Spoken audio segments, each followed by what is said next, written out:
ஓம் ஸ்ரீ குருபியோ நமக. ஓம் ஸ்ரீ மகா பெரியவா சரணம். செப்டம்பர் 28 சனிக்கிழமை. நாளைய தினம் புரட்டாசியோட 2வது சனிக்கிழமை.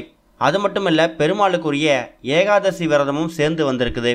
இப்படிப்பட்ட ஒரு நல்ல நாளில் இப்போ சொல்லக்கூடிய இந்த 3 பொருட்களை ஒன்றா சேர்த்து ஒரு மஞ்சள் மூட்டையை தயார் செஞ்சு அதை உங்கள் வீட்டோட நிலைவாசலில் கட்டி தொங்க விடுங்க. கடன் பிரச்சனை காணாமல் போகும்.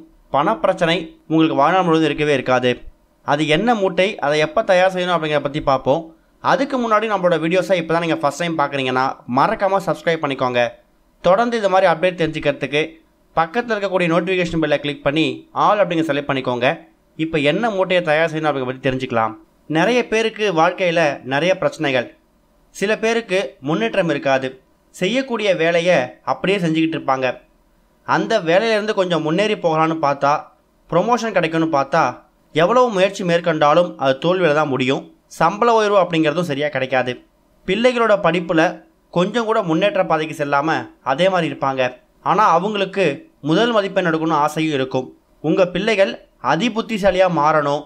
அதே மாதிரி நீங்கள் செய்யக்கூடிய தொழில் இல்லை உங்கள் கணவர் செய்யக்கூடிய தொழிலில் நல்ல முன்னேற்றம் ஏற்படணும்.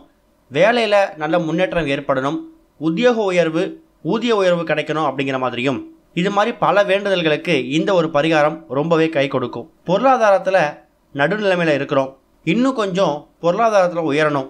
ஆனால் சர்க்கிள் மட்டும்தான் வாழ்க்கையில் இருக்குது அப்படிங்கிறவங்க நாளைய தினம் இந்த ஒரு வழிபாட்டை நீங்கள் செய்யலாம். புரட்டாசி மாதத்தோட 2வது சனிக்கிழமையோட ஏகாதசி திதியும் சேர்ந்து வந்திருக்கு. பொதுவாகவே சனிக்கிழமையில் பெருமாளுக்கு விரதம் இருக்கிறது ரொம்ப பாக்கியம், ரொம்ப புண்ணியம். அதோட ஏகாதசி விரதத்தோடு சேர்ந்து இருக்கிறது கூடுதல் விசேஷம். ஒருத்தவங்க வீட்லேயும் பற்றி எரியக்கூடிய பிரச்சனை என்னன்னா கடன் பிரச்சனை தான். கடனை வாங்கிட்டு ஒரு நிமிஷமும் திருப்பி கொடுக்க முடியாமல் தவிச்சுக்கிட்டு இருக்காங்க. நமக்கு கடன் கொடுத்தவங்க எந்த நேரத்தில் சண்டை போடுவாங்க, பணத்தை எப்போ மொத்தமாக திருப்பி கேட்பாங்கன்னு பயந்துக்கிட்டே வாழ்வாங்க. இந்த சூழ்நிலை நம்மள பல பேருக்கு இருக்குது. இந்த பிரச்சனை விடுபடணும்னா கடன் வாங்குறத குறைக்கணும். அதே மாதிரி வாங்கின கடனை திருப்பி அடைக்கிறதுக்கு கஷ்டப்பட்டு உழைக்கணும். அதில் எந்த சந்தேகமும் இல்லை. இதோட சேர்த்து ஒரு சில ஆன்மீக பரிகாரங்களையும் நம்ம முயற்சி பண்ணும்போது அதில் ஏதாவது ஒரு பரிகாரம் உங்களுக்கு உடனடியான ஒரு பலனை கொடுக்கும். அப்படி தெய்வத்தோட ஆசீர்வாதத்தோடு பண்ணக்கூடிய ஒரு பரிகாரம் உங்களுக்கு எந்தவித முன்னேற்றத்தை கொடுக்க போகுது அப்படிங்கிற பற்றி பார்க்க போகிறோம். பெருமாள் கடனை அடைக்கிறதுக்காக அதுக்கான வேலையை ரொம்ப சுலபமாக செஞ்சுடுவார். காரணம், கடன் பிரச்சனையில் ஒருக்கு எவ்வளோ கஷ்டம் வரும்போதும் அவரை கும்பிட்டோன்னா அவர் நமக்கு வழிவகை செய்வார். உங்களோட கடன் பிரச்சனையை நீங்கள் அவர்கிட்ட சொன்னீங்கன்னா அவர் நிச்சயம் காது கொடுத்து கேட்டு அந்த பிரச்சனைக்கு ஒரு தீர்வை கொடுப்பாரு. நிறைய பேர் புரட்டாசி மாதத்தில் சனிக்கிழமையில் தலிகை போடுவாங்க.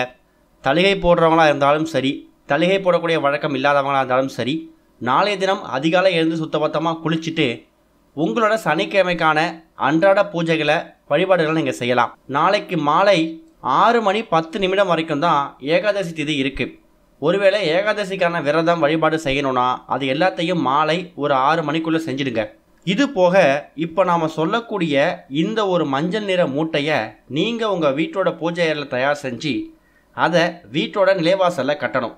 அதுக்கு நீங்கள் பயன்படுத்தக்கூடிய பொருட்கள் முக்கியமான 3 பொருட்கள். இந்த முக்கியமான 3 பொருட்களும் மகாவிஷ்ணு பெருமாளுக்கு ரொம்ப உகந்தது, மகாலட்சுமி தாயாருக்கு உகந்த பொருட்கள். எல்லார் வீடுகள்லையும் எளிதாக கிடைக்கக்கூடிய ஏற்கனவே இருக்கக்கூடிய பொருட்களை பயன்படுத்தி இந்த பரிகாரத்தை செய்யலாம். இந்த பரிகாரத்தை எத்தனை மணிக்கு செய்யலாம்? இந்த பரிகாரத்துக்கும் ஏகாதசி திதிக்கும் சம்மந்தம் இல்லை. மாலை 6 மணிக்கு ஏகாதசி திதி முடிஞ்சிட்டாலும் சனிக்கிழமை அப்படிங்கிறது இரவு 12 மணி வரைக்கும் இருக்கு இல்லையா?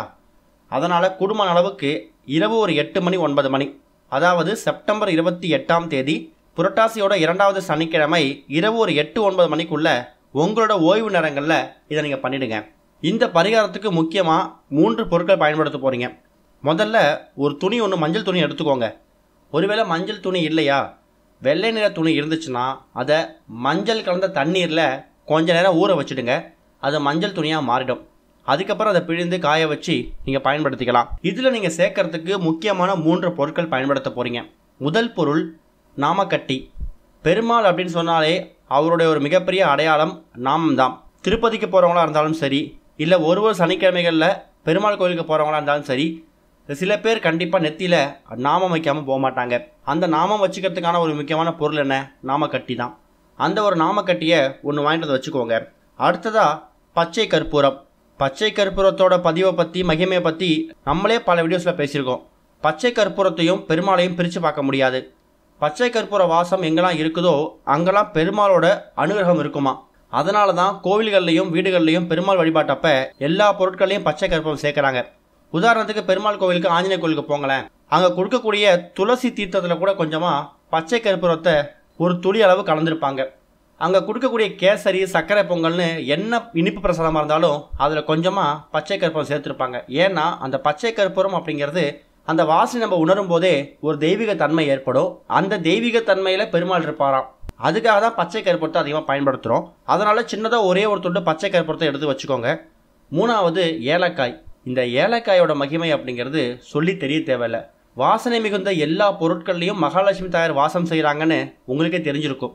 பச்சை கற்பூரம், ஏலக்காய், கிராம்பு, வசம்பு இது மாதிரி பல வாசனை மிகுந்த பொருட்களில் ஏலக்காய்க்குன்னு மகாலட்சுமி தாயார் தனி ஒரு முக்கியத்துவம் கொடுப்பாங்களாம். அப்பேற்பட்ட சக்தி வாய்ந்த ஏலக்காய் ஒன்று எடுத்து வச்சுக்கோங்க. இந்த 3 பொருட்களையும் சனிக்கிழமையில் நீங்கள் பூஜையெல்லாம் முடிச்சுட்டு உங்கள் வீட்டோட பூஜை அறையில் பெருமாள் படத்துக்கு முன்னாடி சின்னதாக ஒரு தட்டு ஒன்று எடுத்து அந்த 3 பொருட்களையும் பெருமாளுக்கு முன்னாடி வச்சுடுங்க. தட்டில் அது பத்திரமா அப்படியே இருக்கட்டும். அந்த மஞ்சள் நிற துணி இருக்குல்ல, அதை எடுத்து வச்சு இந்த 3 பொருட்களையும் ஒரு பொருளாக எடுத்து ஓம் நமோ நாராயணா அப்படின்னு சொல்லிட்டு முதல்ல நாமக்கட்டி, அடுத்ததாக பச்சை கற்பூரம், அடுத்ததாக ஒரு ஏலக்காய், இந்த 3 பொருட்களையும் ஒன்றா சேர்த்து மஞ்சள் நிற துணியை அப்படியே மூட்டையாக கட்டி பூஜை அறையில் அப்படியே வச்சுடுங்க. குறைந்தது ஒரு அரை மணி நேரத்துலேருந்து 1 மணி நேரமாவது அந்த மஞ்சள் நிற மூட்டை அப்படிங்கிறது வீட்டோட பூஜை அறையில் பத்திரமா இருக்கட்டும். ஏகாதசி திதி முடிஞ்சிட்டாலும் பரவாயில்லை, மாலை ஒரு 6 மணிக்கு விளக்கேற்றி பெருமாளுக்கு பூஜை பண்ணும்போது நீங்கள் தயார் பண்ணி வச்சுட்டு ஒரு அரை மணி நேரம் இந்த மூட்டையை பெருமாளோட பாதத்தில் வச்சுட்டு இரவு ஒரு 8-9 மணிக்குள்ளே வீட்டோட நிலைவாசலில் இந்த 3 பொருட்களையும் வெளிப்பக்கமாக கட்டணும். அதாவது நீங்கள் வெளியிலேருந்து வீட்டுக்குள்ளே வரீங்கன்னா இந்த மூட்டை உங்கள் பார்வை மேலே விழுந்துட்டு அதுக்கப்புறம் நீங்கள் வீட்டுக்குள்ளே வரணும். அப்படி செய்யும்போது இந்த 3 பொருட்களும் சேரக்கூடிய இடத்துல மகாலட்சுமி தாயாரும் மகாவிஷ்ணுவும் சேர்ந்து இருப்பாங்களாம். அவங்க 2 பேரும் நிலைவாசல் பகுதியில் இருக்கும்போது நம்மளை பிடிச்சிருக்கக்கூடிய தேவையில்லாத விஷயங்கள்லாம் விலகி ஓடி நமக்கு நேர்மறையான எண்ணங்கள் மட்டும்தான் நம்ம வீட்டுக்குள்ளே வருமா. குறிப்பாக லட்சுமி கடாட்சம் அதிகமாகுமா. லட்சுமி கடாட்சம் அதிகமாயிட்டாலே கடன் பிரச்சனை இருக்காது, பண பிரச்சனை இருக்காது. இது 2ம் போயிட்டாலே ஒரு வீட்டில் பொருளாதாரத்தை நல்ல முன்னேற்றம் ஏற்படும். வரவுக்கேற்ற செலவு இருக்காது, வரவுக்கேற்ற சேமிப்பு தான் இருக்கும். சேமிப்பு அதிகமாகும் போது செல்வம் செழிச்சு இருக்கும். இந்த 3 பொருட்களை ஒன்றா சேர்த்து வீட்டோட நிலைவாசலில் மஞ்சள் நிற துணியில் மூட்டையாக கட்டி தொங்க விடுறது மூலயமா இவ்வளோ ஒரு மகிமை இருக்குது. சனிக்கிழமை இரவு ஒரு 9 மணிக்குள்ளே இந்த மூட்டையை தயார் செஞ்சு கட்டிடுங்க. அடிக்கடி அந்த மூட்டையை பிரித்து பார்க்கணும்னு அவசியம் இல்லை. சனிக்கிழமைகளில் மட்டும் அதுக்கு சாம்பிராணி தூபம் போடுங்க. ஏதாவது ஏகாதசி திதி அன்னைக்கு அதை ஓப்பன் பண்ணி அதில் கூடிய பொருட்கள் தீர்ந்து போயிருந்தாலோ காய்ந்து போயிருந்தாலோ அதை மட்டும் புதுசாக மாற்றி மறுபடியும் எடுத்து அந்த மூட்டையை கட்டிடுங்க. புரட்டாசி மாதத்தோட 2வது சனிக்கிழமை அன்னைக்கு இந்த மூட்டையை தயார் செஞ்சு கட்டுங்க. கண்டிப்பாக நல்ல முன்னேற்றம் ஏற்படும். ஓம் ஸ்ரீ குருபியோ நமக. ஓம் ஸ்ரீ மகா பெரியவா சரணம்.